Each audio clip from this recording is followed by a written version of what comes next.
حضرت فاطمہ الزہرا رضی اللہ تعالی عنہ نے نبی کریم صلی اللہ علیہ وسلم سے چکی پیسنے کی تکلیف کی شکایت کی۔ اس کے بعد حضرت صلی اللہ علیہ وسلم کے پاس کچھ قیدی آئے تو حضرت فاطمہ رضی اللہ تعالی عنہ آپ کے پاس آئیں، لیکن آپ موجود نہیں تھے۔ حضرت عائشہ صدیقہ رضی اللہ تعالی عنہ سے ان کی ملاقات ہو سکی، ان کے بارے میں انہوں نے بات کی۔ جب حضور صلی اللہ علیہ وسلم تشریف لائے تو حضرت عائشہ صدیقہ رضی اللہ تعالی عنہ نے آپ صلی اللہ علیہ وسلم کو حضرت فاطمہ الزہرا رضی اللہ تعالی عنہ کے بارے میں آنے کی اطلاع دی۔ اس پر آپ صلی اللہ علیہ وسلم خود ہمارے گھر تشریف لائے۔ اس وقت ہم دونوں اپنے بستروں میں لیٹ چکے تھے۔ میں نے چاہا کہ کھڑا ہو جاؤں، لیکن آپ نے فرمایا کہ یوں ہی لیٹے رہو۔ اس کے بعد ہم دونوں کے درمیان بیٹھ گئے اور میں نے آپ کے قدموں کی ٹھنڈک اپنے سینے میں محسوس کی۔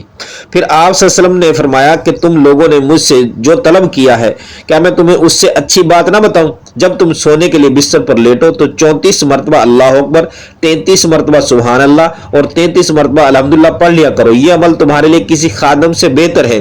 صحیح بخاری شریف حدیث نمبر 3705۔ رسول اللہ صلی اللہ علیہ وسلم جنگ خیبر کے موقع پر بیان فرمایا کہ کل میں ایک ایسے شخص کو اسلامی علم دوں گا جس کے ہاتھ پر اللہ تعالیٰ فتح عنایت فرمائیں گے۔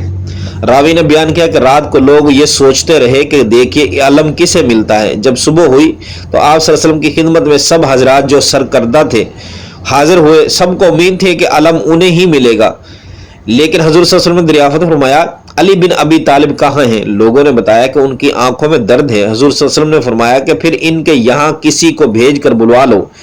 جب وہ آئے تو آپ صلی اللہ علیہ وسلم نے ان کی آنکھوں میں اپنا تھوک ڈالا اور ان کے لیے دعا فرمائی۔ ان سے انہیں ایسی شفا حاصل ہوئی جیسے کوئی مرض پہلے تھا ہی نہیں۔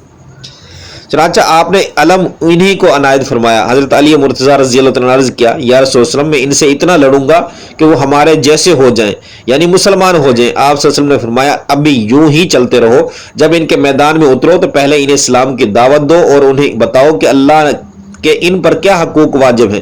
خدا کی قسم اگر تمہارے ذریعے اللہ تعالیٰ ایک شخص کو بھی ہدایت دے دے تو وہ تمہارے لیے سرخ اونٹوں کی دولت سے بہتر ہے۔ صحیح بخاری شریف حدیث نمبر 3701۔ یہ فلاں شخص، اس کا اشارہ امیر مدینہ مروان بن حکم کی طرف تھا۔